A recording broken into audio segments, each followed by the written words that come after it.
And thank you for joining me this afternoon. What's going on here? Just take us through this, especially for people who may not be entirely familiar with what has happened in the last little while. Okay, so the events briefly, first of all, and honestly, they came out of a clear blue sky. I couldn't believe it when I got the first call and was told the South Korean president had declared martial law. I felt like Michael Fox in Back to the Future. I'm old enough that when I first went to South Korea, it was under military rule. That was the bad old days of the early 1980s. I thought that was long in the past. South Korea's had 36 years of robust, in every sense, but successful democracy. So what happened is, in a previously unannounced TV interview at about 10 or 11 o'clock local time in South Korea, President Yoon announced martial law, citing threat from North Korea and, rather ominously, anti-state forces within, without saying who they were. Members of Parliament immediately rushed to the National Assembly before the troops could stop them. The troops tried. 190 were in there and unanimously passed a motion rejecting the imposition of martial law, as they had the right to do. The troops at that point withdrew. So, you know, a lot to be thankful for about how everybody handled this, although it should never have happened. And then after some tense stuff through the night, eventually President Yoon rescinded the order he should never have made in the first place. And so now he's in the hot seat because everybody is thinking, am I allowed to say WTAF without spelling it out? You know, what on earth was he thinking? He was already a very unpopular president. And yes, a motion has now gone forward for him to be impeached. That will be heard and voted on by Saturday at the latest. We could go on if you want to, the details of what happens then. Do you think he's going to be impeached? Do you think this is going to happen? Yes, I do. The opposition controls the National Assembly. That was one of his gripes. I mean, again, democratically elected.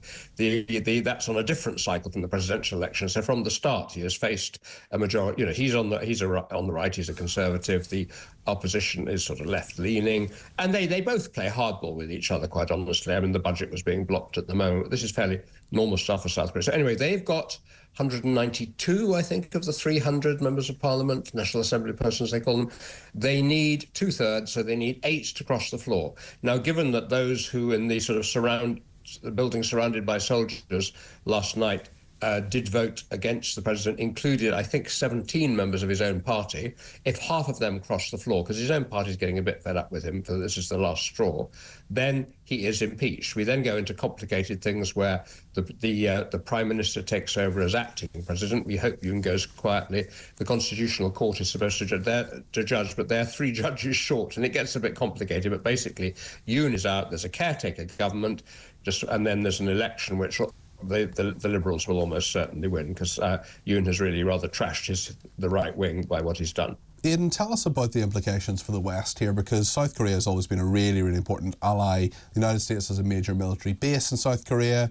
It's seen as a linchpin of security in the Pacific region. The White House said it was seriously concerned. No prior notice. Britain has expressed alarm. Just tell us a little bit about the international reaction here and why South Korea is so important. Well, it's important on a number of counts. It's always had this frontline position ever since it was an extremely poor country which got divided very much against its will because it was, ruled by Japan. Japan was conquered in 1945, and that was that. So North Korea, a hostile North Korea, has been there all along. The Korean War was fought, but thankfully since 1953, although it's always been tense, the guns have actually fallen silent. But it's gone from being this incredibly impoverished country to a very important part of the world economy now. 2 major suppliers of computer chips are South Korean, and they're heavily involved in China. So there's all kinds of economic security ramifications too. And we were already bracing for turmoil, the 5-letter word beginning with T called Trump. Donald Trump, nobody knows what he's going to do towards North Korea. When he was in office before, he veered from one extreme, little rocket man and sneering, to this bromance with Kim Jong-un, while saying that South Koreans were terrible people, which seemed a bit unfair.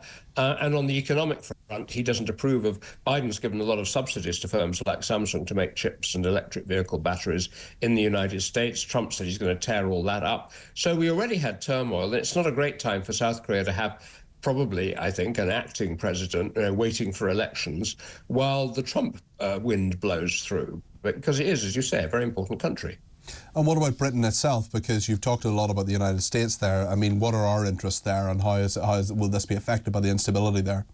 We are long-standing good allies, of course. Our troops fought and died to save South Korea, and, that was all credit to those who did. Free trade negotiations, those who are trying to, I mustn't put it tendentiously, but rescue us from our post-Brexit plight. The South Koreans are on the list.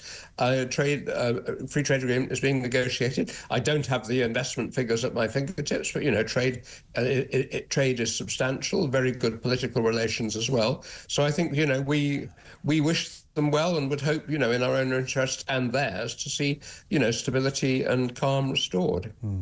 Yeah, and I wonder what happens now, because we will have this vote, perhaps, or this process of impeachment. What actually happens during that? How much of an opportunity do we have to hear the side of President Yoon and what he President Yoon, I should say, and what the points may be on that side of things? I guess we're all watching. I mean, this is history in the making. Obviously, sometimes history of a kind that one wouldn't wish. There are these processes under the democratic constitution that was brought in with the Sixth Republic in 1987, and they have been used once before. People who follow this may remember Park Geun-hye, a previous conservative president, who became, having been popular in the first place, which Yoon never was, he won by a whisker, for various reasons, became unpopular. Big demonstrations were held against her. She was eventually convicted and jailed for corruption and various other things as well. But everyone played it by the book back then. We hope that Yoon, who's just shown that she's just done something very much was not in the book. I mean, the lawyers will continue arguing whether it was even illegal. Some people think it was treasonous to do what he did, because there simply wasn't, it wasn't a case of social order was breaking down in any way. It was just a parliament that wasn't doing what he wanted it to do. So the next few days will be critical. But I take some comfort from the fact that, there was this very tense stuff. No one fired at anybody. A fire extinguisher was fired in anger, and that was as bad as it got. If it stays like that, if he goes quietly, then hopefully things will begin to calm down.